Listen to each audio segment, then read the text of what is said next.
سات خصمی نے چودھری صاحب کی عادتیں بھی بگاڑ دی تھیں۔ مقتول چودھری کی تیسری بیوی نازلی کا موقع واردات سے اچانک غائب ہو جانا غور طلب تھا۔ یا تو چودھری نیاز علی قتل میں نازلی پوری طرح ملوث تھی، یا پھر چودھری کے قاتل یا قاتلوں نے ہی نازلی کو بھی منظر سے غائب کر دیا تھا۔ میں موقع پر موجود افراد کا بیان لینے سے پہلے ضروری کارروائی کر لینا چاہتا تھا، اس لیے میں جائے واردات کا نقشہ بنانے میں مصروف ہو گیا۔ میں اس بات کا ذکر کر چکا ہوں کہ چودھری نیاز علی کو اس کی خوابگاہ میں قتل کیا گیا تھا۔ وہ خوابگاہ خاصی کشادہ تھی، اس پر کسی چھوٹے موٹے حال کا گمان ہوتا تھا۔ قیمتی فرنیچر سے مزین اس کمرے میں دبیز قالین بچھا ہوا تھا۔ دیواروں پر خوبصورت پینٹنگز کے علاوہ چند اونچے شملوں والے چودھریوں کی تصاویر بھی آویزاں تھیں۔ علاوہ ازیں کمرے میں کپڑوں کی 2 چوبی الماریاں بھی موجود تھیں۔ میں نے ہر چیز کا اچھی طرح جائزہ لیا اور باریک بینی سے تمام اہم نکات کو اپنی ڈائری میں نوٹ کر لیا۔ جس مسیری پر چودھری نیاز علی کی لاش پائی گئی تھی، اس مسیری پر بچھی ریشمی چادر کے ایک کونے پر مجھے خون کے دھبے دکھائی دیے۔ ان دھبوں کو دیکھ کر واضح محسوس ہوتا تھا کہ چادر کے اس حصے سے کسی خون آلود چیز کو پونچھا گیا تھا۔ ایک بات یقینی تھی کہ قاتل نے چودھری نیاز علی کو موت کے گھاٹ اتارنے کے بعد آلہ قتل کو مسیری کی چادر سے صاف کیا تھا۔ موقع واردات اور لاش سے متعلق ضابطے کی کارروائی مکمل کرنے کے بعد میں نے لاش کو ضلع اسپتال بھجوا دیا تاکہ پوسٹ مارٹم کے مراحل طے ہو سکیں۔ میں نے آلہ قتل کی تلاش میں مقتول کی خوابگاہ کے علاوہ پوری حویلی کو بھی چھان مارا، لیکن مجھے اس کوشش میں کامیابی حاصل نہ ہو سکی۔ البتہ یہ بات یقینی تھی کہ چودھری نیاز علی کو کسی تیز دھار آلے سے ذبح کیا گیا تھا، مثلاً کوئی چھری یا خنجر وغیرہ۔ حویلی میں موجود چودھری اکرم علی اور جمیلہ سمیت تمام افراد کے بیان سے مجھے جو معلومات حاصل ہوئی، ان میں غیر ضروری باتوں کو حذف کر کے میں خلاصہ آپ کی خدمت میں پیش کر رہا ہوں تاکہ آپ اس کیس کے پس منظر سے بخوبی آگاہ ہو سکیں۔ کسی بھی پیش منظر کو سمجھنے کے لیے اس کے پس منظر سے آگاہی ضروری ہوتی ہے، تاہم اس بات کی وضاحت میں پہلے ہی کر دیتا ہوں کہ بہت سی باتیں مجھے بعد میں معلوم ہوئی تھیں، لیکن واقعات کے تسلسل کا خیال رکھتے ہوئے میں انہیں ترتیب وار یہاں لکھ رہا ہوں۔ مقتول چودھری نیاز علی موضع چک 32 کا رہائشی تھا۔ وہ 3 بھائیوں میں سب سے بڑا تھا، ان کی کوئی بہن نہیں تھی۔ مقتول کی پہلی شادی والدین کی زندگی ہی میں جمیلہ سے ہو گئی تھی۔ پھر والدین کے انتقال کے بعد جب حویلی کا انتظام و انصرام چودھری نیاز علی کے ہاتھ میں آ گیا تو اس نے پر پرزے نکالنے شروع کر دیے۔ جب تک اس کے والدین زندہ تھے وہ درمیانے درجے کے چودھری ہوا کرتے تھے، لیکن ان کی وفات کے بعد نیاز علی نے ہاتھ پاؤں پھیلانا شروع کر دیے۔ اس کی زمین اور جائیداد بڑی تیزی سے بڑھنے لگی۔ دیکھتے ہی دیکھتے وہ اپنے چک کا سب سے بڑا چودھری بن گیا۔ اس کی شہرت اور مقبولیت آس پاس کے گاؤں میں پھیل گئی۔ اس کے برعکس اس کے 2 چھوٹے بھائی قدرے کم معروف تھے۔ منجلا بھائی چودھری ریاض علی ایک صلح جو اور امن پسند شخص تھا۔ تیسرا اور سب سے چھوٹا بھائی اکرم علی قدرے تیز مزاج تھا۔ اکرم علی ریاض علی سے 15 سال عمر میں چھوٹا تھا۔ مقتول چودھری کی بیوی جمیلہ ایک خاندانی اور گھریلو عورت تھی۔ کسی زمانے میں دونوں خاندان ہم پلہ تھے، لیکن عذابات کی ترقی نے چودھری نیاز علی کو خاصا مغرور اور خود پسند بنا دیا تھا۔ اس نے جمیلہ کو نظر انداز کرنا شروع کر دیا۔ جمیلہ سے اس کی 3 اولادیں ہو چکی تھیں، لیکن اب وہ کچھ اور ہی سوچے بیٹھا تھا۔ پھر ایک روز اس نے اپنا فیصلہ سب پر ظاہر کر دیا۔ وہ چک 34 کے چودھری خدا بخش کی بڑی بیٹی نغمہ سے دوسری شادی کا ارادہ رکھتا تھا۔ اس بات سے سب سے زیادہ دکھ جمیلہ کو پہنچا۔ وہ زبانی کلامی اپنا احتجاج ریکارڈ کرواتی رہی، لیکن خود سر چودھری منمانی سے باز نہ آیا اور نغمہ ایک روز جمیلہ کی سوکن کے روپ میں حویلی میں داخل ہو گئی۔ جمیلہ اس پوزیشن میں نہیں تھی کہ کھلم کھلا چودھری کی مخالفت کرتی۔ وہ چودھری کو چھوڑنے کا تصور بھی نہیں کر سکتی تھی، لیکن اگر جمیلہ کوئی ضد یا غصہ دکھاتی یا کسی قسم کا کوئی شدید مطالبہ کرتی تو چودھری سے چھوڑنے میں ذرا بھی دیر نہ لگاتا۔ جمیلہ چودھری کے مزاج اور تیوروں سے بخوبی واقف تھی، سو اس نے سوکن کی بھاری سلک و تون اور کرہن سینے پر جما لیا۔ اس کے سوا کوئی چارہ بھی نہ تھا۔ چودھری نیاز علی اپنی حیثیت کے مطابق خاندان میں شادی کر کے بہت خوش تھا۔ نغمہ نے چودھری کے 2 بچوں کو جنم دیا۔ کچھ عرصے کے بعد چودھری نیاز علی نے اپنے چھوٹے بھائی ریاض علی کی شادی اپنی سالی سلمہ سے کرا دی۔ نغمہ اور سلمہ صرف 2 ہی بہنیں تھیں، ان کے 3 بھائی تھے۔ سلمہ کی شادی کے 1 سال کے بعد 6 ماہ کے وقفے سے ایک کے بعد دیگرے چودھری خدا بخش اور اس کی سلمہ کی شادی کے 1 سال بعد 6 ماہ کے وقفے سے یک کے بعد دیگرے چودھری خدا بخش اور اس کا بیٹا حیدر علی چل بسے۔ حیدر علی تینوں بھائیوں میں دوسرے نمبر پر تھا۔ سلمہ اور نغمہ اس سے بڑی تھیں۔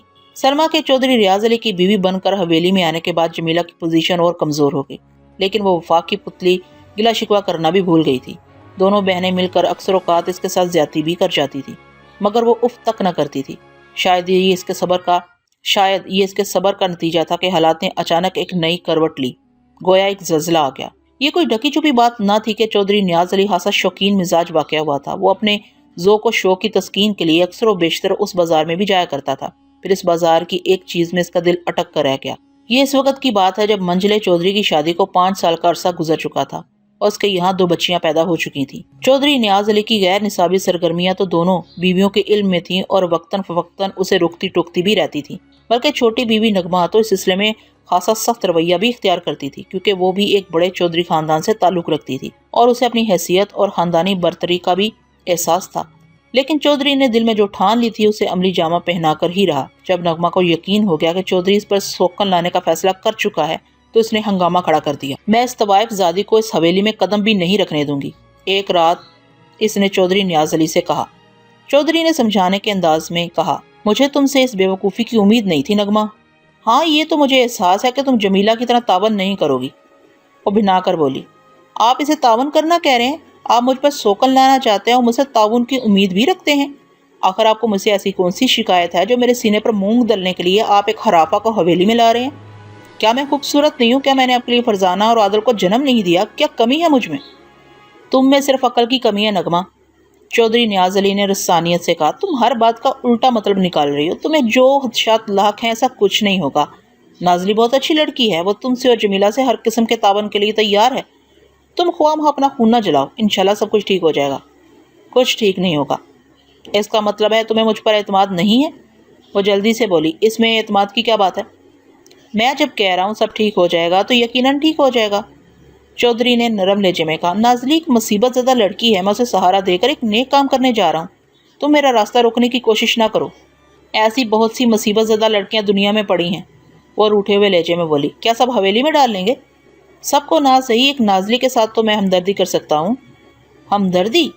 وہ طنزیہ لہجے میں بولی۔ آپ کی ہمدردی کا جواب نہیں ہے چودھری صاحب، میں نے تو سنا تھا آپ اس کنجری کے عشق میں مبتلا ہیں۔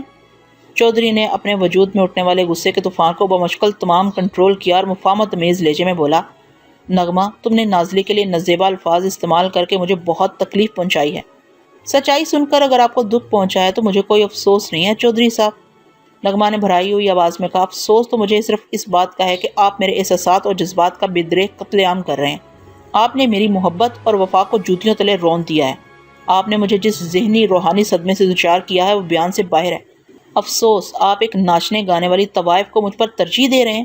کمائیگی کا احساس میری جان لے لے گا چودھری صاحب، آپ نے مجھے میری روح کو میرے جذبات اور احساسات کو مجروح کیا ہے، تو کیا میں پھولوں کے ہاروں سے اس کا استقبال کروں؟ بے شک تم ایسا نہ کرو، لیکن ہنگامہ بھی تو نہ مچاؤ۔ واہ واہ، نغمہ نے استہزائیہ لہجے میں کہا، یہ خوب پٹی پڑھا رہے ہیں آپ مجھے، چلو پٹی ہی سمجھ کر پڑھ لو۔ ہرگز نہیں، وہ قطعیت سے بولی۔ دیکھو نغمہ، میں نے کبھی تمہیں کسی قسم کی کمی محسوس نہیں ہونے دی، چودھری نیاز علی نے معتدل لہجے میں کہا۔ تم اپنی ضد سے باز آ جاؤ، بیجا مجھ سے بحث نہ کرو، نغمہ نے تیز لہجے میں کہا۔ پہلی بات تو آپ کو یہ تسلیم کرنا پڑے گی، میں خواہ مخواہ آپ سے بحث نہیں کر رہی ہوں، میری ضد بچا ہے، میں اپنے حق کے لیے شور مچا رہی ہوں، یہ ہر عورت کا حق ہے۔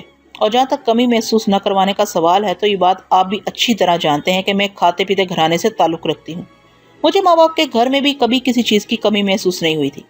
میں تمہاری بات مانتا ہوں، چودھری مصلحت آمیز لہجے میں بولا، مگر تمہاری یہ حق کے لیے شور مچانے والی بات مجھے پسند نہیں آئی۔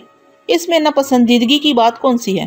چودھری نے ٹھہرے ہوئے لہجے میں کہا، تم جس حق کے حصول کے لیے زور مار رہی ہو وہی حق ماضی میں تم نے بھی عورت سے چھینا تھا، تم اس بات کو کیوں فراموش کر رہی ہو؟ مجھے ایک بات یاد ہے چودھری صاحب، نغمہ نے پر اعتماد لہجے میں جواب دیا، میں نے از خود کسی کے حق پر ڈاکہ نہیں ڈالا تھا، اس میں میرا کوئی قصور نہیں تھا، سب کچھ آپ کی اور ابا جی کی مرضی سے ہوا تھا، اب بھی سب کچھ میری ہی مرضی سے ہوگا، چودھری نے دھیمے لہجے میں کہا۔ تم نازلی کو قصوروار نہ سمجھو۔ نازلی نازلی نازلی، نغمہ نے کانوں پر ہاتھ رکھتے ہوئے کہا، اس کا نام سن کر میرا دماغ چکرانے لگا ہے، اگر آپ اپنے ارادے سے باز نہ آئے تو۔ نغمہ نے دانستہ جملہ دھورا چھوڑ دیا۔ چودھری نے جلدی سے پوچھا، تو تم کیا کرو گی؟ میں کچھ بھی کر سکتی ہوں، مثلاً آپ مجھے جمیلہ کی طرح بے دست و پا نہ سمجھیں، میں نے اپنی نقدری کے بارے میں کبھی سوچا بھی نہیں تھا، چودھری نے محبت بھرے لہجے میں کہا۔ تم غلط سمجھ رہی ہو نغمہ، نازلی کے آنے کے بعد تمہاری حیثیت اور قدر و منزلت میں کوئی کمی نہیں آئے گی، میں تم تینوں کے ساتھ انصاف کروں گا، تینوں کے مساوی حقوق کا خیال رکھوں گا۔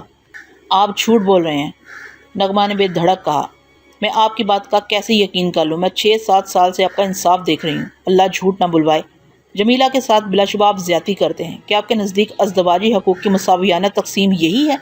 خدا کو حاضر ناظر جان کر بتائیں، کیا آپ جمیلہ کے حقوق پوری طرح ادا کر رہے ہیں؟ یہ جمیلہ ہمارے درمیان کہاں سے آ گئی؟ چودھری نے بیزاری سے کہا۔ نغمہ نے ترکی بات ترکی جواب دیا، جہاں سے نازلی ہمارے درمیان آ گئی۔ بہرحال چودھری نے موضوع گفتگو کو سمیٹتے ہوئے کہا، میں نے تمہیں جو سمجھانا تھا وہ سمجھا دیا۔ نازی عنقریب اس حویلی میں ضرور آئے گی۔ ایک بات میری بھی توجہ سے سننے چودھری صاحب، نغمہ نے ٹھہرتے ہوئے لہجے میں کہا،